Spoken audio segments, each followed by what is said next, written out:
Chronicles of Christ, the Nativity. Go find your nativity set, the one in the box in the closet, bubble wrapped since January. If you can't reach it, build it in your head, you know every piece. The stable, the ox and the donkey leaning over the straw, the shepherds, the three kings with their camels and their crowns, the star nailed above the roofline, the baby in the manger, the whole beloved crowd arranged just so. Got it? Good, now let me ruin it for you, gently, and I promise, in a way that hands it back better than I found it. Because here is the strangest true thing I know about Christmas, and almost nobody says it out loud from a pulpit. Most of that scene is not in the Bible. Not the stable, not the ox, not the donkey. Not three kings, not kings at all actually, and nowhere any camels. Not December the 25th. Some of those pieces walked in from books the church read for centuries and then quietly shelved. One came from a wobble in an old Greek translation. One rode in on a psalm about foreign tribute. And one of them, I'm genuinely sorry to be the one to tell you, stands on a 7th century writer quoting a mistranslation of the prophet Habakkuk. The scene on your mantle was built up in layers like a pearl around a grain of sand over 2,000 years, and the grain of sand at the center, the actual scriptural account, turns out to be two short chapters in two different gospels that barely agree with each other. Now the sharp objection comes early, and it's the right one. If the extra pieces aren't scripture, shouldn't we just chuck them? Hold on, don't chuck anything yet. We're going to do something better than chuck them, we're going to label them. Because I'll tell you my verdict up front so you can test it against the evidence as we go. The additions aren't corruption. They're a record. The Gospels tell you what happened at Bethlehem. The Nativity set tells you what Bethlehem did to the church over the next 20 centuries, what generation after generation loved this story enough to add to it. Both are worth having. They're just two different books, and by the end of this one, your creche will be the only one on the street where every single figure knows where it came from. Unwrap carefully, start with the two witnesses who actually made the cut. Two tellings that barely touch. Here's an exercise no Christmas pageant will ever put you through. Take a Bible open to the birth of Jesus, which happens in exactly two places, the start of Matthew and the start of Luke, and read them separately. Matthew 1 and 2 straight through, then Luke 1 and 2 straight through. Don't blend them the way every carol and every card and every felt board has blended them your whole life. Read each as if it were the only one you had, then make a list of what they actually share. The list is embarrassingly short. Bethlehem, Mary and Joseph, a virginal conception, descent from King David, the reign of Herod, and that's very nearly all of it. It is a real foundation, and I want to be fair, both writers built on it independently, which counts for something. But it's a narrow foundation to hold up the most famous scene in Western art. Now list what each one has that the other doesn't, and watch the floor tilt under you. Only in Matthew, the star, the Magi, Herod's murderous plot, the massacre of the infants, the flight into Egypt, and a Joseph who gets his instructions in dreams. Only in Luke, the angel Gabriel visiting Mary, the census, the journey, the manger, the shepherds, the sky full of singing angels, and old Simeon and Anna in the temple. Look back at your nativity set. Matthew's Magi are kneeling next to Luke's shepherds in a scene that neither gospel actually describes. Somebody merged them. No gospel writer authorized it. And it's worse than the two just having different furniture. They run in opposite directions. Read Matthew cold with no assumptions, and Mary and Joseph simply live in Bethlehem. The Magi visit the child in a house, and Nazareth only shows up at the very end as a new town they move to after Egypt. Read Luke cold, and the family lives in Nazareth, makes one trip to Bethlehem for the census, has the baby, and goes home to Nazareth. Two honest witnesses, both needing a man everyone called Jesus of Nazareth to have been born in Bethlehem, because that's where the prophet Micah said the ruler would come from, and each of them getting the family there by a road the other one has never heard of. That both roads end in Bethlehem is the tradition's bedrock. That you cannot actually drive both roads at once is just what the texts say. You're allowed to hold both of those facts. The church has held them for 2,000 years. The family trees make it sharper because now the problem is arithmetic. Matthew runs Joseph's ancestry back to David through King Solomon and names Joseph's father Jacob. Luke runs it back to David through a different son, Nathan, and names Joseph's father Heli. Two different fathers for Joseph, two different royal lines. The would-be reconcilers got to work early. In the 3rd century, a scholar named Julius Africanus proposed an ingenious business with a widow, a levirate marriage, and a legal father who isn't the biological one. It's possible. It's also unfalsifiable, and it appears exactly nowhere in the historical record except as a solution to this exact headache.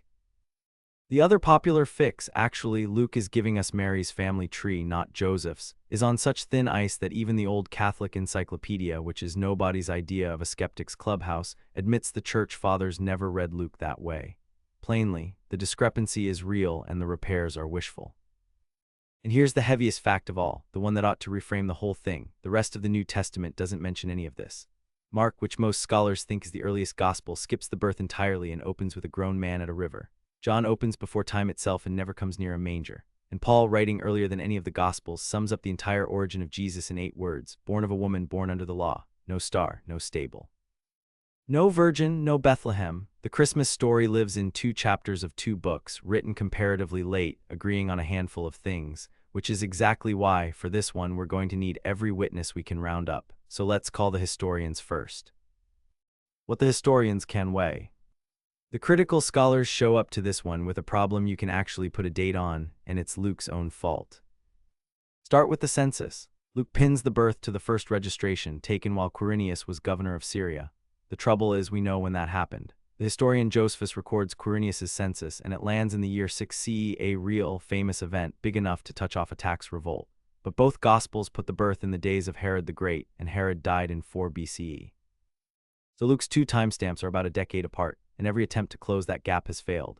You can try retranslating the verse to mean before Quirinius' census. You can invent an earlier unrecorded governorship for the man. Scholars have tried all of it, and one notes dryly that Quirinius' very well-documented career leaves no time before 6 CE for a second term to hide in.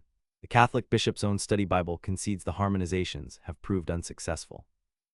Another eminent historian calls the rescue attempts exegetical acrobatics, which is the kind of phrase a scholar gets to retire on. And it gets worse. Rome never ran a single empire-wide census under Augustus, and never once anywhere made people travel to an ancestral hometown to register. That would be an administrative catastrophe serving no administrative purpose. So the verdict falls where it falls. Luke's census works beautifully as theology. It gets the family from Nazareth to Bethlehem, where the prophecy needs them. As history, it doesn't balance. But now, what actually holds, more than a nervous believer might fear? The birth itself sits securely around 6 to 4 BCE. Under Herod, the 2 traditions agree on that even while disagreeing on nearly everything else. And the family home in Nazareth is about as solid as anything gets from this period, certified by the same backwards logic that shows up all over the subject. Nobody inventing a Messiah from scratch would saddle him with Nazareth, an obscure small village not worthy of invention, in one scholar's phrase. John's Gospel even preserves the sneer, can anything good come out of Nazareth? When your own scripture records the heckle was real, and the whole Bethlehem tradition is the answer to it, which is precisely why both writers work so hard to get the family down there.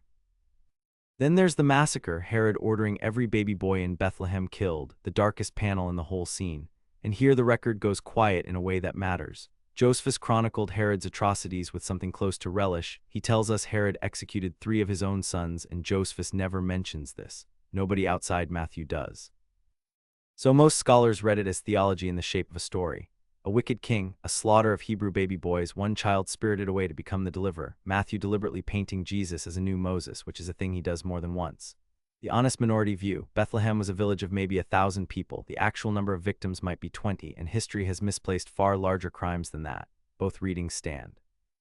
And the one bit of pagan corroboration people love to cite, the Emperor Augustus's grim crack that it was better to be Herod's pig than his son, turns out to be a 5th-century anecdote that has already garbled the very story it's supposed to back up.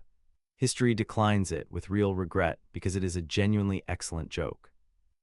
And the star, take your pick. There are 4 honest options, and I'll play each one straight. Kepler himself liked the triple conjunction of Jupiter and Saturn in 7 BCE, though modern math says the planets never actually merged into one dazzling light. Chinese and Korean astronomers logged something in 5 BCE that burned for 70 days. A modern astronomer argues for a rare planetary event in the zodiac sign ancient astrologers assigned to Judea, which would make the star, a horoscope only a trained magus would even notice, rather neatly explaining why Herod's own people saw nothing. And the oldest reading on record belongs to Origen in the 3rd century, who didn't look at the sky at all, he looked at a scroll. A star shall come out of Jacob, the old oracle of Balaam, the star is prophecy fulfilled, not astronomy observed. Comet, conjunction, horoscope, or quotation, the evidence lets you hold any of the 4, and tonight the question stays open. The Virgin and the translators. Now the tenderest claim in the whole file, and I'll handle it the way it deserves, clean hands, plain words, no thumb on the scale. Both Matthew and Luke say Mary conceived as a virgin. Matthew anchors it in Scripture, the virgin shall conceive and bear a son, quoting Isaiah. And around that one quotation stands one of the oldest translation fights on earth. Isaiah's Hebrew word is Alma, a young woman of marriageable age. Hebrew has a different word it uses when virginity as such is the point, and this isn't it. Read in its own chapter, Isaiah's line is assigned to King Ahaz about a child to be born in his own lifetime. The great medieval commentator Rashi takes the mother to be Isaiah's own wife and dates the whole thing to the 4th year of Ahaz. So did Matthew twist the text? Here's the part that surprises people. No, at least not in the translation. 2 full centuries before Jesus was born, Jewish scholars in Alexandria translating Isaiah into Greek reached for the word Parthenos, virgin. Matthew quoted the Jewish Bible of his day exactly as it read. The virgin wording is a pre-Christian Jewish translation choice that Christianity inherited and then built a doctrine on. But fairness runs both directions, so here the other half. The very same Jewish tradition that reads Isaiah as not about the Messiah reads Micah's Bethlehem prophecy as emphatically about the Messiah. The old Aramaic paraphrase drops the actual word Messiah right into the verse. Nobody here is a cartoon. These are 2 great libraries reading the same shelf and underlining different lines. And what can history itself say about the conception? The most honest sentence in the entire scholarly literature belongs to Raymond Brown, the finest modern student of these chapters, a Catholic priest and a ruthless critic in the same body, who wrote that historical criticism cannot resolve the problem of whether the virginal conception of Jesus is a historical fact. And he swung that sword at both sides. He turned to the skeptics and asked whether explaining how a belief developed has ever once proved the belief false. Some scholars call the birth stories the Gospels clearest cases of invention. The churches confess them as bedrock, and Brown, who knew this evidence better than any living person, simply folded his hands and refused to pretend history can reach what history cannot reach. That's not a dodge. That's a man who knew where his instruments stopped working. I owe you one more, a harder one, because every witness means every witness. Within a century or so of the birth, an anti-Christian writer named Celsus was circulating the ugly version, that Mary's child was illegitimate, fathered by a Roman soldier. Celsus even hands us a name, Panthera. We only have any of this because a Christian, Origen, quoted it in order to demolish it. What's it worth as evidence? Scholars genuinely split. Some hear a real, early rumor in it, and point out that a rumor of an irregular birth is oddly specific unless something about this birth already begged for explaining. Others notice that Panthera is a suspicious near pun on Parthenos, virgin. The slander may just be the virgin birth claim bounced back through a funhouse mirror, evidence of the story's fame rather than its falsity. I logged the dispute and I stopped there. But notice the one thing even the enemy grants. Nobody in the ancient world, friend or foe, thought this was an ordinary birth, ordinarily remembered. From day one, the fight was never about whether something strange happened. It was only ever about which strange story to believe. The Chronicles nobody canonized. Now the witness is out in the hallway, and for the Nativity the hallway is packed because those 2 thin canonical chapters left so many doors open. Where was Mary from? What was her childhood like? Who exactly was Joseph? Who are these brothers of Jesus the Gospels casually mention later on? The canon shrugs. The 2nd century could not stand the shrugging. Enter the Protovangelium of James, written within about a century of the Gospels, and for long stretches of history more widely read than some books that did make the canon. It answers everything. Mary's parents get names, Joachim and Anna, and a can't conceive them miraculously does backstory borrowed straight from Hannah. Mary is raised inside the temple, as if she were a dove fed by an angel's hand. And Joseph is completely recast, not a young fiancé but an elderly widower with grown sons from a first marriage, drafted as Mary's guardian by a miraculous sign and grumbling the whole way, "I already have sons, and I am an old man, and she is a young girl." Look what that single sentence pulls off. In one stroke it explains who the brothers of Jesus were, stepbrothers, Joseph's boys. It protects the idea of Mary's lifelong virginity, and it turns Joseph into the white-bearded grandfather of literally every painting you've ever seen. The Eastern Orthodox churches still hold that reading of the brothers to this day, a live doctrine whose roots are not in the Bible but in this hallway book. The West eventually slammed the door on it, a 5th century pope condemned it, an official list banned it, and it went right on shaping the Christian imagination on both sides of the wall anyway. And the Protovangelium gives the birth itself what might be the single most astonishing page in all the Apocrypha. As Joseph rushes off to find a midwife, the narration abruptly drops into his voice, first person, and the whole world simply stops. The birds hang motionless in midair. Workmen around a bowl freeze with their hands halfway to their mouths. A shepherd's raised arm hangs there and never comes down. Goats stand stock still at the water with their mouths to the stream. All of creation holds its breath at the moment God is born. No gospel says it. I have never once met a reader who forgot it. Then time lurches back into motion. A light in the cave blinds the midwife, and a second midwife named Salome flatly refuses to believe in a virgin birth without physical proof, conducts her own bodily examination of Mary, and gets her hand withered for the impertinence until an angel heals her. That's a doubting Thomas story written a full generation before Thomas's doubt made it into scripture. The early church already knew its own people would demand to touch the evidence, so it wrote the skeptic right into the manger scene. One more from the hallway, and it's the strangest of all, the Ascension of Isaiah from roughly the same era, in which Mary's pregnancy lasts 2 months and there's no labor whatsoever. When they were alone, Mary looked with her eyes and saw a small child, and she was amazed, her body unchanged afterward, the neighbors swearing no midwife ever came and no cry was ever heard. A birth that isn't a birth, the baby simply appears. The church eventually rejected this vision of a Christ too heavenly to be genuinely born, the same instinct that made it reject a Christ too glorious to genuinely suffer, and for exactly the same reason. Pull the real flesh out of the story and the story stops being news. But notice what the whole crowded hallway keeps telling us. From the very start, nobody was arguing about whether something enormous happened at Bethlehem. They were arguing about whether ordinary flesh could possibly hold it. An audit of the creche. And now, the promised accounting. Bring the box over. We're going figure by figure, and I'll read out for each one exactly where it actually comes from. The stable, neither gospel has one. Luke has a manger, a feeding trough, because there was no room in the inn, and that's it. The oldest tradition puts that trough somewhere very specific, a cave, and the cave has a genuinely impressive paper trail, the strongest chain of evidence in this whole volume. Justin Martyr, who was actually born and raised in that country, writes around the year 155 that Joseph, finding no lodging, took up his quarters in a certain cave near the village. Origen, a century later, reports it like a travel correspondent. There is shown at Bethlehem the cave where he was born, a known landmark, being pointed out to tourists, decades before Constantine's mother ever built a church over it.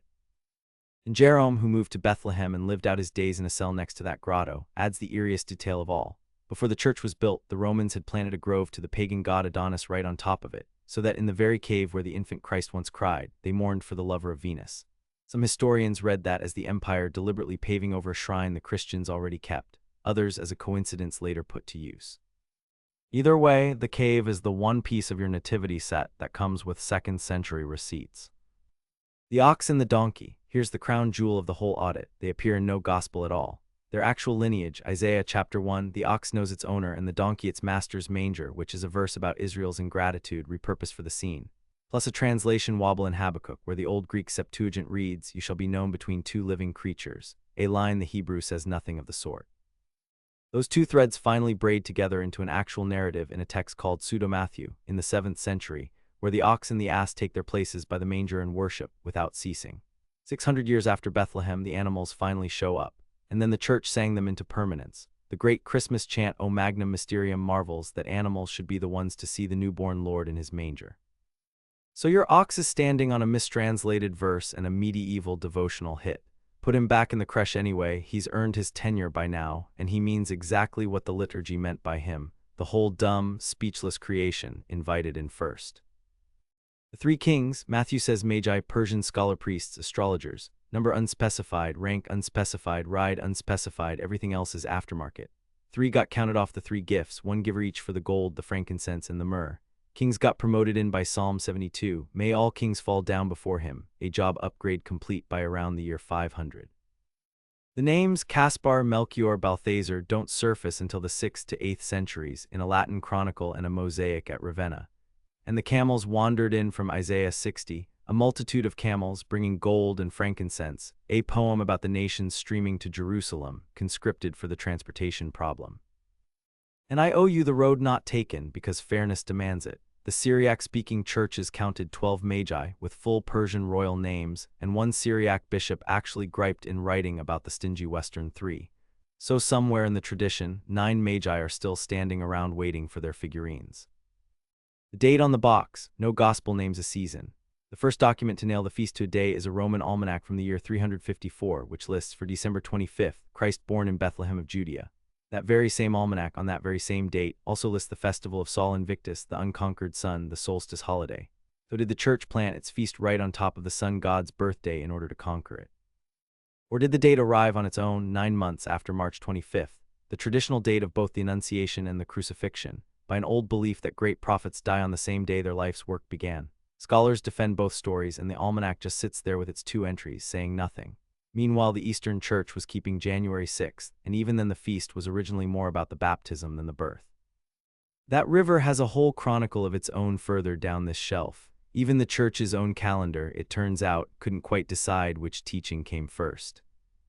So there's the audit, tally it honestly. Of the entire beloved scene, the Gospels give you a manger, a mother, some shepherds, some magi, and a star whose very nature is still an open question. Everything else was added by somebody who loved the story too much to leave it plain: a translator, a hymn writer, an anonymous second-century storyteller, a psalm read sideways, a mosaic artist naming the nameless. Your creche was never a photograph of Bethlehem. It's 2,000 years of the church scribbling in the margins of two very short chapters, and now, at last, every note is signed. Pack it away carefully. So gather it in, and since this is the first of these teachings, let me gather it gently. What holds firm is real, and it's enough to build on. A birth somewhere around 6 to 4 BCE in the days of Herod, a family from Nazareth, and a child whose origin everyone, his friends and his enemies alike from the very first day, insisted was extraordinary. They only ever fought about how. Two independent traditions agreeing on the foundation while framing completely different houses on top of it. Bethlehem, Mary, Joseph, the line of David, and a conception that neither writer could describe except by saying God was somewhere down inside it. What can't be settled is also real, and I won't pretend otherwise. The census that won't line up, the two family trees, the massacre that only one man records, the star's actual address in the sky, and the conception itself, where the single finest scholar of these chapters set down his tools and admitted history cannot reach it. What arrived at Bethlehem was, apparently, more than the records could carry. So the records carried what they could.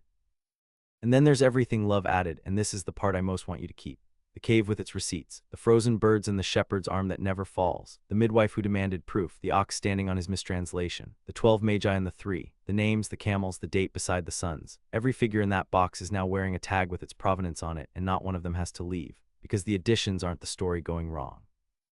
They're the fingerprints of every generation that couldn't receive a gift this size without pressing something of its own back into the giver's hand. Ephraim the Syrian sang about this night 1,600 years ago. The Most High became a little child, and in him was hidden a treasure of wisdom. And Pope Leo, preaching one Christmas morning, said the line I'll leave you with: acknowledge, O Christian, your dignity, not earn it, acknowledge it. It was handed to you, the story says, in a feeding trough, unwrapped by shepherds who happened to be nearby, and it has been quietly gathering interest ever since. So pack the set away carefully. Every piece goes back in the box, the canonical and the apocryphal, the mistranslated and the merely beloved. You know which is which now, and I'd point out that knowing didn't cost you a single figurine. Merry Christmas, whenever it actually was.